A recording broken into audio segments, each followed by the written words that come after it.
Assalamualaikum warahmatullahi wabarakatuh.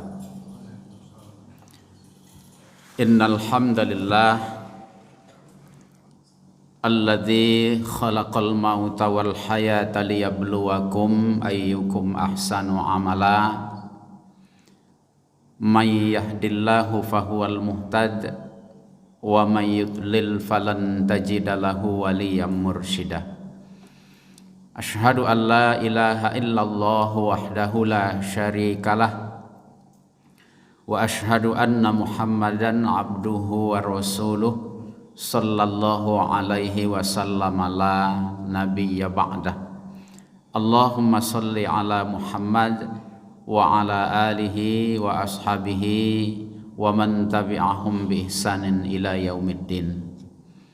Faqala Allah ta'ala fi kitabihil karim, a'udzu billahi minasy syaithanir rajim. Bismillahirrahmanirrahim.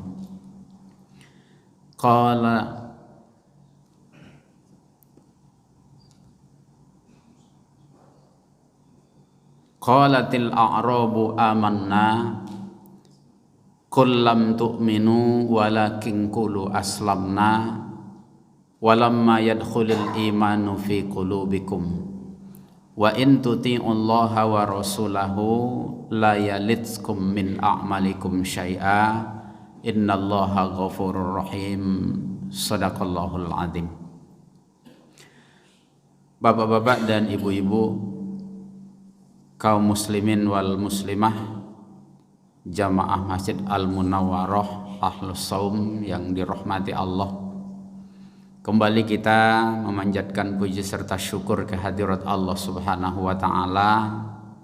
Alhamdulillah, kita sudah berada di hari yang ke-26 bulan Ramadan 1444 Hijriah.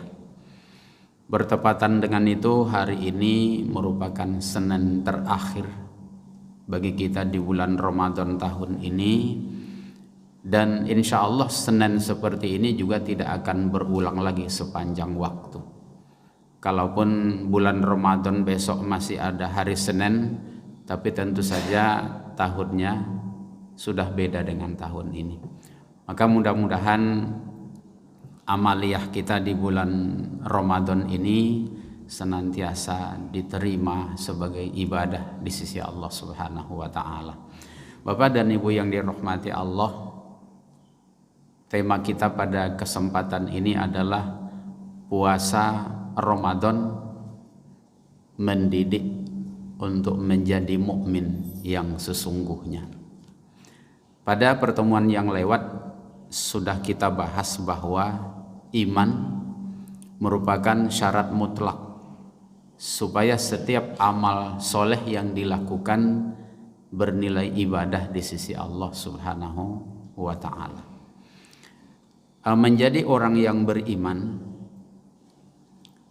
di satu sisi kalau dibilang mudah, apalagi kalau kita secara umum memahami iman itu artinya dengan percaya.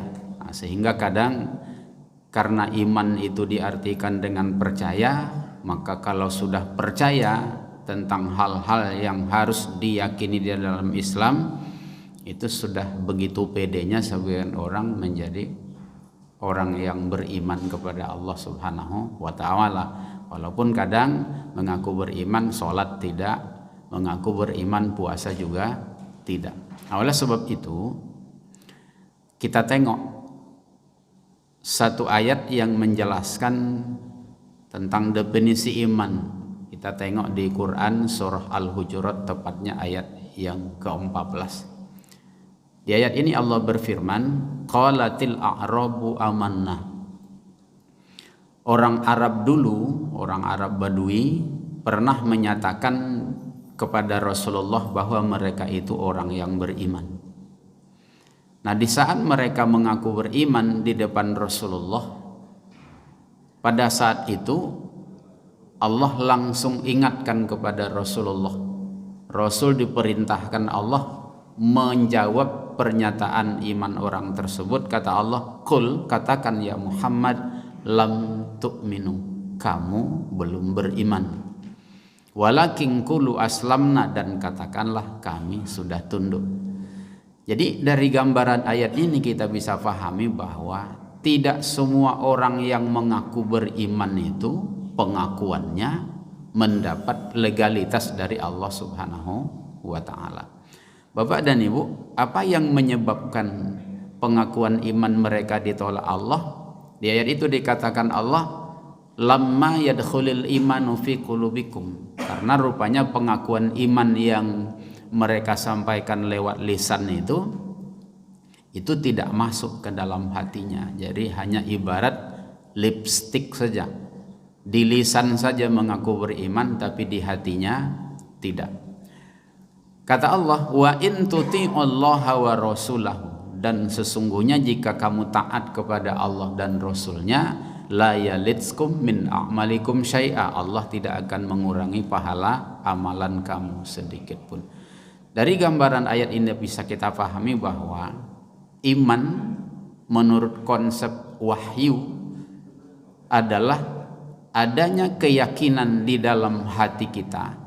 Apa yang kita yakini itu kita ikrarkan dan kemudian dibuktikan dengan bentuk taat kepada Allah dan taat kepada Rasulullah. Nah, ini disebutkan Allah di dalam surah An-Nur, tepatnya ayat yang ke-51. Kata Allah dalam ayat ini, innama kana qaulal mu'minina, sesungguhnya jawaban orang-orang yang beriman, idza du'u ilallahi wa rasulihi, apabila mereka dipanggil, apabila mereka diajak kepada Allah, diajak kepada Rasul. Kalau diajak kepada Allah tentu sasarannya penerapan Quran, diajak kepada Rasul sasarannya penerapan sunnah Rasulullah. Yang namanya mukmin itu jawabannya simpel saja, sami'na wa ata'na, kami dengar dan kami taat. Jadi begitu mereka dengar ada perintah dari Allah dan Rasul, mereka laksanakan. Begitu mereka dengar ada larangan dari Allah dan Rasul, langsung mereka tinggalkan, walaupun nanti ada perintah dan larangan itu yang tak cocok dengan hawa nafsunya. Nah, sesungguhnya di saat kita berpuasa inilah yang ditempa. Karena seperti yang dijelaskan di awal, sebetulnya menahan lapar itu berat. Karena maunya kita di saat lapar ya makan. Menahan haus juga berat. Karena enaknya di saat haus ya kita minum. Nah, di saat berpuasa walaupun kita lapar, dilarang makan, kita taati juga. Dilarang kita minum, tetap kita taati juga. Karena apa? Karena adanya keyakinan yang tertanam di dalam jiwa kita bahwa perintah Allah dan Rasul itu berada di atas segala-galanya. Nah, oleh sebab itu Bapak dan Ibu yang dirahmati Allah, mudah-mudahan puasa Ramadan yang kita lakukan pada tahun ini tidak hanya sebatas melaksanakan ritualnya. Jadi kita pahami bahwa sebenarnya puasa itu mendidik kita untuk menjadi orang yang taat kepada Allah dan Rasul dalam hal yang kita sukai ataupun tidak kita sukai. Mudah-mudahan ketaatan ini senantiasa mewarnai jalan hidup kita, mewarnai pola pikir kita, sehingga ujung dari ayat tadi apa kata Allah, ulaika humul muflihun, mereka itulah orang-orang yang beruntung dalam pandangan Allah Subhanahu wa ta'ala. Keberuntungan yang hakiki adalah ketika kesalahan kita dimaafkan, dosa kita diampuni, dan di akhirat ditempatkan Allah di dalam surganya insya Allah. Demikian yang dapat disampaikan pada kesempatan siang ini. Semoga Allah beri kita pemahaman lebih baik dari apa yang disampaikan, dan dijadikannya kita sebagai insan yang taat kepadanya dan taat kepada Rasulnya di dalam melaksanakan dinul Islam dalam hal yang kita suka ataupun kita tidak suka.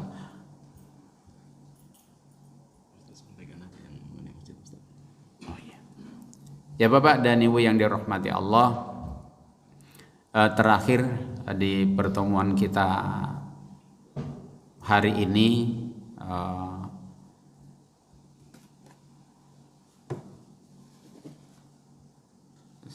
seperti yang saya sampaikan kepada Pak Pengurus beberapa hari yang lewat, bahwa di masjid yang pada tahun yang lewat Bapak dan Ibu juga ikut berpartisipasi melanjutkan pembangunan masjid kita.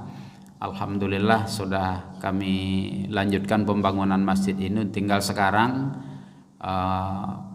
melanjutkan untuk pengecatan di luar dan di dalam masjid kita tuh. Kalau teras, alhamdulillah sudah kita cor di atas, sudah kita pasang granit lantainya, tinggal pengecatan saja. Dan menurut perkiraan kami tahap ini membutuhkan dana lebih kurang 50 juta rupiah. Jadi bagi Bapak dan Ibu yang berkenan kiranya menitipkan bekal akhiratnya melalui masjid kita, kepada Bapak Pengurus kami titipkan amplop. Nanti bagi yang bisa dititipkan di sana, silakan diisi saja amplopnya dan dititipkan kembali kepada Pak Amir, insyaallah untuk disampaikan kepada kami agar pembangunan masjid kita itu bisa terlaksana dengan baik. Itu harapannya Bapak dan Ibu. Akhirnya saya mohon maaf atas segala kekhilafan di dalam tutur kata barangkali selama Ramadan ini. Semoga Allah memaafkan kesalahan dan mengampuni dosa kita semua. Amin ya rabbal alamin. Hadanallahu wa iyyakum ajma'in. Subhanakallahumma wa bihamdik, asyhadu an la ilaha illa anta, astaghfiruka wa atubu ilaik. Wassalamualaikum warahmatullahi wabarakatuh.